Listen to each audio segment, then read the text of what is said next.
Hello everyone, this is Tamanna and today I am going to upload some videos related to IIT JAM Physics syllabus and जो subject होगा हमारा वो है mechanics का।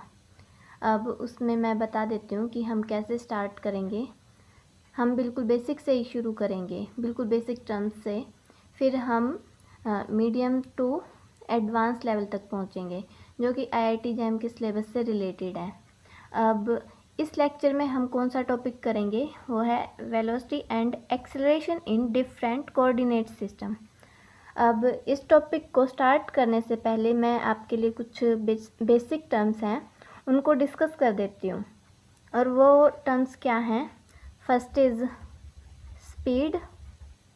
अब देखो, जो स्पीड है उसका फॉर्मूला हमें पता है, वो क्या होती है? स्पीड को हम चलो v से डिनोट कर लेते हैं, that is s/t, that means distance upon time. But हमें इस बात को भी ध्यान रखना होगा कि जो ये वाला फॉर्मूला है ये सिर्फ कब वैलिड होगा, जब स्पीड कांस्टेंट होगी, हम तभी इसको यूज़ कर सकते हैं। बट आप सोचो, अगर हमें किसी इंस्टेंट पर स्पीड को कैलकुलेट करना हो तो हम किसका यूज़ करेंगे?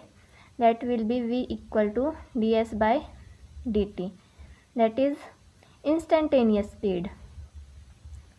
इसका यही फॉर्मूला होता है। अब ये दोनों बेसिक पॉइंट्स क्लियर हो गए। देन इसके बाद जो है स्पीड की तरह वेलोसिटी भी होती है।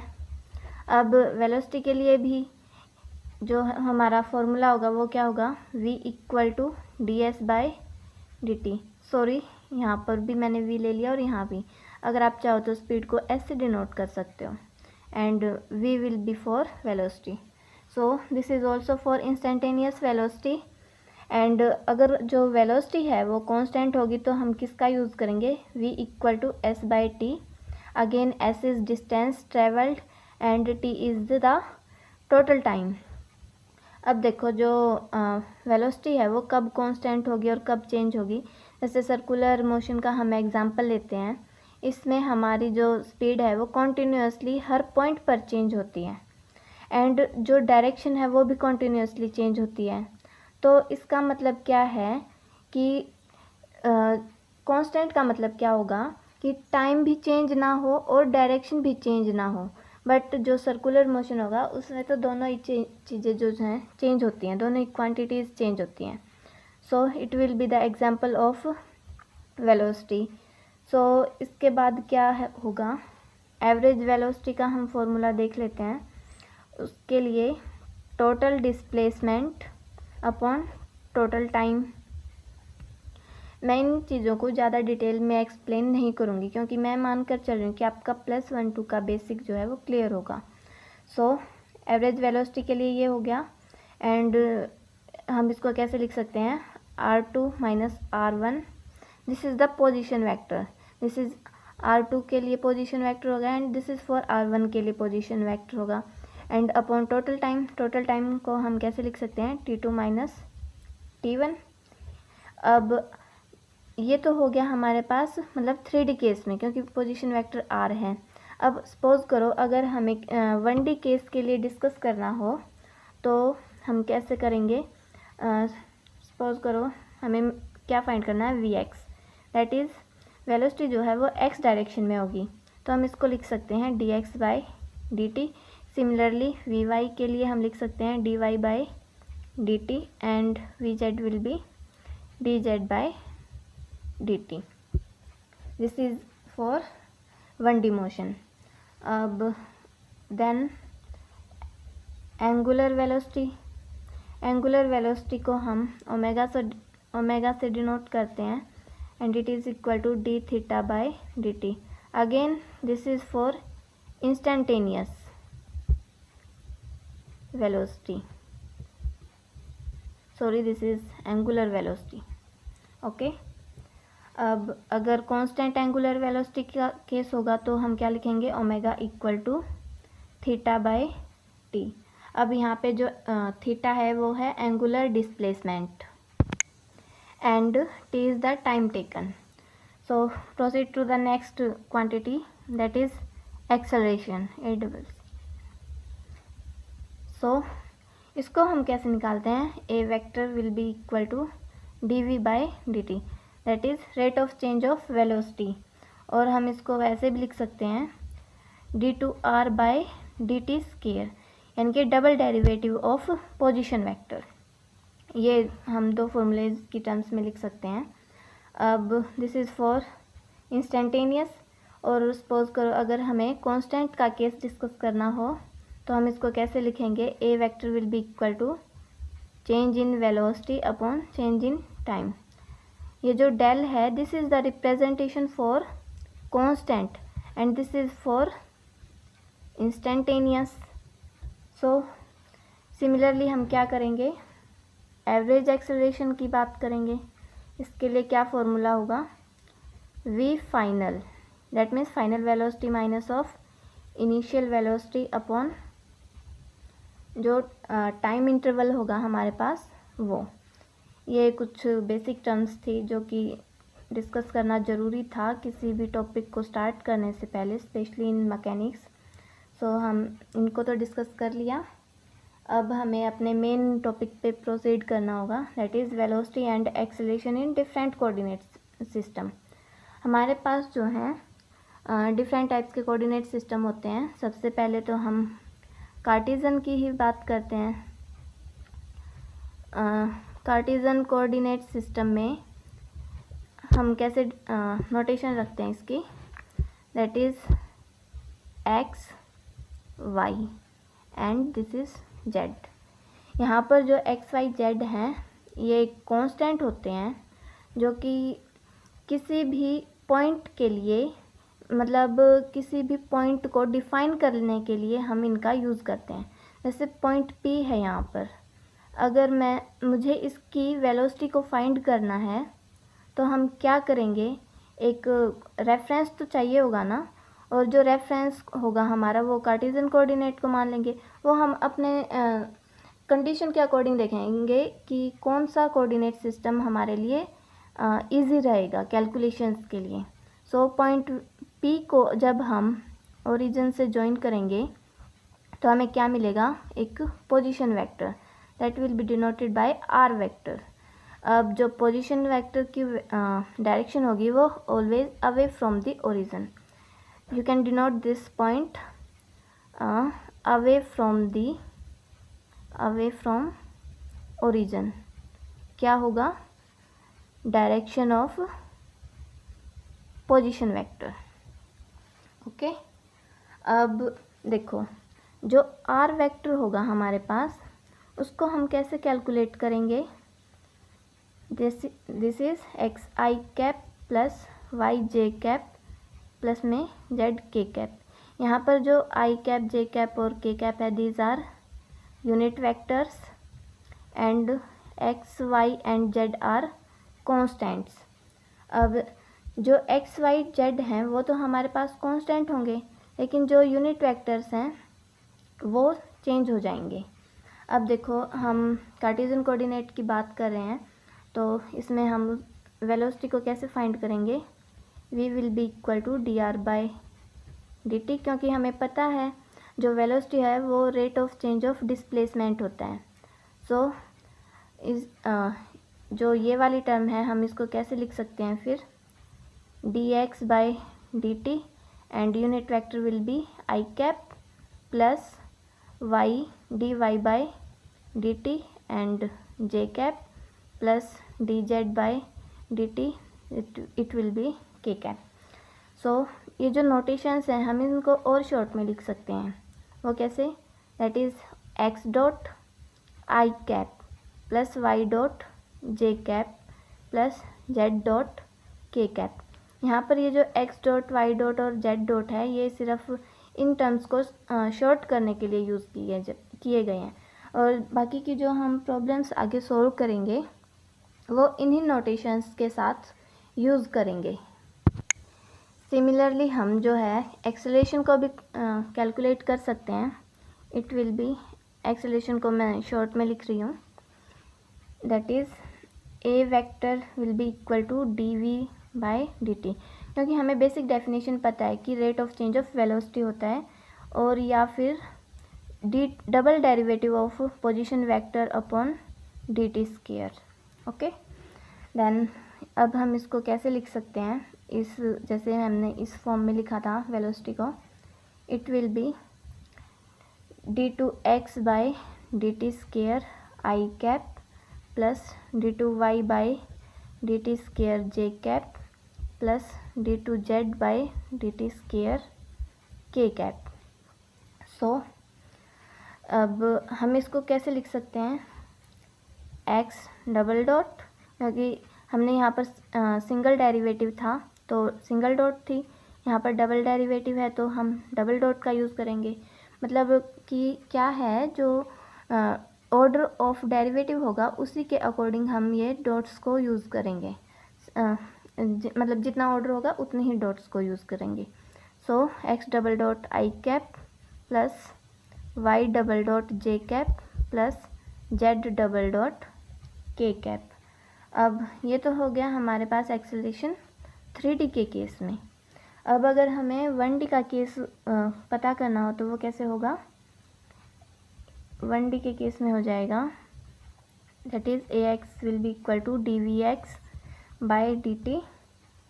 अब इसी टर्म को मैं कैसे लिख सकती हूँ, देखो dv बाई dt तो है ही, बट अगर मैं इसको dx से मल्टीप्लाई कर दूँ, dx से ही डिवाइड कर दूँ, तो हमारे पास ये वाली टर्म क्या हो जाएगी, sorry this is dx by dt, dx by dt हो जाएगी वेलोसिटी, एंड ये जो टर्म है हम इसको एज इट इज़ लिख सकते हैं dv by dx। That means क्या हो गया, हमारे पास एक्सेलरेशन की एक न्यू टर्म आ गई। मीन्स सिर्फ हमने इसको मॉडिफाई किया है और कुछ नहीं किया है। ओके, अब उसी तरीके से हम ay के लिए भी लिख सकते हैं, it will B this is velocity, so in x direction, this is also in x। Similarly for y, vy will be dvy vector upon dy। Similarly for in z direction you can write here। Okay, अब देखो जो हम next क्या discuss करेंगे, एक important note point है, it will B if vx is constant, यानी कि जो 1D डायरेक्शन में जो वेलोसिटी है अगर वो कांस्टेंट है तो हमारे पास उसी डायरेक्शन में एक्सेलरेशन 0 हो जाएगा। या फिर हम कह सकते हैं कि अगर एक्सेलरेशन कांस्टेंट है तो वेलोसिटी 0 हो जाएगी, क्योंकि हम फॉर्मूले से देख सकते हैं जो डेरिवेटिव है, मींस अगर वेलोसिटी कांस्टेंट है और हमें पता है कि अगर कांस्टेंट का डेरिवेटिव करेंगे तो हमें 0 ही मिलेगा। ओके, देखो ये जो मैंने पॉइंट बताया है यहाँ से प्रूव भी हो गया, velocity is constant so acceleration will be 0 and vice versa also. Okay, and this is all about acceleration and velocity in Cartesian coordinate system। अब हम फर्दर क्या डिस्कस करेंगे, पोलर कोऑर्डिनेट सिस्टम के लिए, जो कि हम ज़्यादा यूज़ करते हैं एज़ कम्पेयर टू कार्टिजन, क्योंकि स्फेरिकल कोऑर्डिनेट्स होते हैं जो 2D केसेस होते हैं तो हम उसी को ज़्यादा प्रेफर करते हैं। And remember this is only for 2D surfaces because it is plane polar। so इसकी रिप्रेजेंटेशन हम कैसे करेंगे, see this is x coordinate and this is y and here p is the point जहाँ पर हमें velocity और acceleration को find करना है किसी भी पार्टिकल के लिए। so join to the origin we will get the position vector। अब यहाँ पर हमारे पास 2 टर्म्स और इंक्लूड हो जाएंगी, that will be theta. And remember जो थीटा की डायरेक्शन होगी वो हमेशा एंटी क्लॉकवाइज डायरेक्शन होगी, आप बाय मिस्टेक इसको क्लॉकवाइज मत ले लीजिएगा, it will be wrong. So theta की हमने डायरेक्शन देख ली, एंड जो आर कैप है हम इसको कैसे कर सकते हैं, this is the direction of position vector. अब देखो इस पॉइंट के लिए हम बात कर रहे हैं, सो थीटा किस तरीके से वेरी करेगा, like that, and also note that point r cap and theta cap will be perpendicular to each other। अब यहाँ पर हमने क्या देखा, एक्स और वाई दोनों कांस्टेंट हैं, बट वेरी क्या करेंगे, R cap and theta cap. अब देखो आपको शायद ये समझ नहीं आया होगा कि वेरी कैसे करेंगे। अब आप मान लो ये पॉइंट ले लिया, आर कैप और थीटा कैप को तो परपेंडिकुलर होना ही है। अब this is R cap and theta cap will be like that. बिल्कुल सेम ओरिएंटेशन नहीं है जो कि यहाँ पे है। अगर मैं इसको एज इट इज़ उठा के यहाँ पुट करूँ तो ये गलत हो जाएगा, क्योंकि जो ओरिएंटेशन है वो उस पॉइंट के अकॉर्डिंग ही लेनी पड़ेगी हमें। एक तो ये कंडीशन भी सेटिस्फाई होनी चाहिए कि ये दोनों परपेंडिकुलर हैं, एंड थीटा की वैल्यू भी कंसीडर होनी चाहिए कि एंटी क्लॉकवाइज है। So I think it will be satisfy you. So see, इसको आप लिख लो, जो कोऑर्डिनेट्स हैं वो आर एंड थीटा हैं, एंड यूनिट वेक्टर्स क्या हैं, R cap and theta cap हैं। एंड ये जो यूनिट वेक्टर्स हैं R cap and theta cap वो वेरिएबल हैं, एंड आर और थीटा जो हैं दीज आर कांस्टेंट। सो जैसे हमने कार्टेशियन में वेलोसिटी और एक्सेलरेशन को फाइंड किया था, उसी तरीके से हम यहाँ भी फाइंड करेंगे। सो सी, वेलोसिटी के लिए हम क्या करते हैं, वेलोसिटी को हम कैसे निकालते हैं, हमें बेसिक फॉर्मूला पता है कि जो आर कैप है वो किसके इक्वल होगा, cos theta I cap plus sign theta J cap. अब आप सोच रहे होगे कि मतलब ये कैसे आ गया, यहाँ पर हम 2D की बात कर रहे हैं और I cap and J cap ही डायरेक्शन है, क्योंकि एक्स एंड वाई है यूनिट वेक्टर्स। अब देखो जो आर कैप है, यहाँ पे मैं सेपरेट बना के दिखा देती हूँ, आर कैप कुछ यूँ है। अगर आप इसके कंपोनेंट्स को रिजॉल्व करोगे it will be X and Y. This is a different coordinate system but I am resolving only its components. This is okay, and this is r cap, and theta is like that, okay। and देखो x के साथ angle बन रहा है, सो it will B cos theta r cap का component, and y के साथ क्या होगा, sin थीटा। ये क्लियर हो गया। अब cos थीटा i कैप, क्योंकि i डायरेक्शन में है x की, and sin theta in Y direction, so sine theta J cap. हम ऐसे ही तो लेते थे ना कार्टेशियन में, X I plus Y J, X का कंपोनेंट है तो यहाँ पे कोस थीटा आ गया, एंड साइन थीटा है तो वाई मीन्स वाई की जगह साइन थीटा आ गया। अब this is for R cap, and theta cap के लिए देखो, थीटा कैप को भी हम ऐसे ही रिजोल्व करेंगे। अब थीटा कैप कुछ इस डायरेक्शन में है, तो इसके लिए हम क्या करेंगे, इसके लिए यूँ हो जाएगा, this is negative X and this is Y. So इस केस में क्या चेंज हो जाएगा, जो कोस है उसके साथ जे प्लस साइन थीटा माइनस आई कैप, वो इसलिए क्योंकि एंगल इसके साथ बन रहा है जो कि माइनस आई डायरेक्शन में है एक्स के। सो माइनस आई है तो यहाँ पे माइनस आ गया, और sorry this is the angle made by it, this is not. So अगर ये एंगल है तो यहाँ पर हमारे पास वाई डायरेक्शन में कोस आ जाएगा, कोस जे के साथ वाई डायरेक्शन में है, एंड साइन थीटा के साथ minus I cap, because this is the negative direction of x. अगर मैं इसको एक्सटेंड कर दूँ तो ये माइनस एक्स डायरेक्शन मिल जाएगी मुझे। सो this is for velocity, and proceed to the next step directly, that is v vector equal to dr by dt। ये तो हमें बेसिक फॉर्मूला पता ही है, मैं 2 बार बता चुकी हूँ अभी और। And r vector will be r cap. देखो यहाँ पे ये जो r कैप है this is the unit vector and this is coordinate. So अब देखो जब हम इसको यहाँ पर पुट करेंगे तो हमें क्या मिलेगा, v that means velocity is equal to D R cap upon dt। यहाँ पर ये जो यूनिट वेक्टर है दिस इज़ वेरिएबल, सो जब हम इसको डेरिवेटिव करेंगे तो हमें क्या मिलेगा, v vector is equal to D by D T R cap, then it will be equal to R D R cap by D T. ये तो आई थिंक डेरिवेटिव आपको आता ही होगा, क्योंकि ये मल्टीप्लिकेटिव वाला जो रूल होता है ये वो है, R as it is and D R cap का डेरिवेटिव प्लस आर कैप बाहर and D R by D T.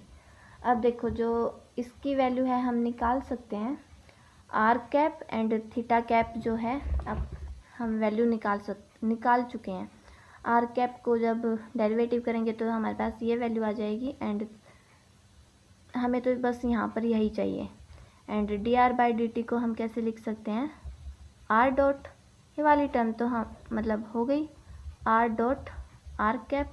हमारे पास काम क्या रह गया अब, सिर्फ इसका, जो कि आर कैप को डेरिवेटिव करने के बाद हमें हो जाएगा।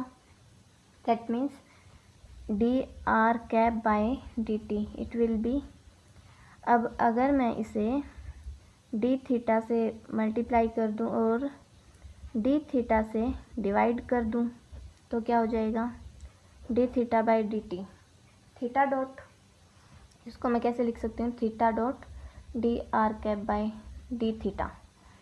एंड फर्दर हम इसको लिख सकते हैं theta dot D by D theta cos theta I cap plus sign theta J cap. अब फर्दर थीटा डॉट, अब देखो जो जब हम इसको डेरिवेटिव करेंगे तो क्या मिलेगा, minus sine theta I cap plus cos theta J cap. It can be return as theta dot, अब हमने ऊपर थीटा कैप की वैल्यू निकाली थी जो कि यही है एंड यहाँ पर हम उसको रिप्लेस कर देंगे, it will B theta dot theta cap. या हम इसको नेम कर सकते हैं इक्वेशन 1। सो देखो फाइनल हमारे पास जो वेलोसिटी की इक्वेशन है वो क्या आ जाएगी, V vector equal to R theta dot theta cap. देखो हमने क्या किया है कि जो थीटा डॉट थीटा कैप है वो हमने ये फाइंड किया है और ये किसकी वैल्यू है, D R cap by D T की, और कहाँ पर सब्सटीट्यूट कर दिया हमने, यहाँ पर D R cap by D T यहाँ पर सब्सटीट्यूट कर दिया। सिमिलरली ये वाली जो टर्म है ये इसकी है, हम इसको प्लस कर देंगे आर डॉट आर कैप। देखो हो गया ना easy, this is the equation for velocity. And हम इसको आगे क्या लिख सकते हैं, ये वाली जो टर्म है this is for transverse component of velocity, ये होंगे हमारे पास transverse component. And this is for radial component. अब देखो हमारे पास ये बहुत इंपॉर्टेंट रिजल्ट निकल के आया है कि जो रेडियल कंपोनेंट होगा वो हम वी आर से डिनोट करते हैं and it is equal to R theta dot and R cap, क्योंकि यूनिट वेक्टर भी तो चाहिए ना यहाँ। और जो ट्रांसवर्स कंपोनेंट होगा दैट मीन्स ट्रांसवर्स को हम थीटा से डिनोट कर लेते हैं, it will be R dot, this is simple and हमें ये मिल गया रिजल्ट। अब ये जो इक्वेशन है ये हमें क्या बताती है, this is velocity in terms of radial and transverse components at any instant of time.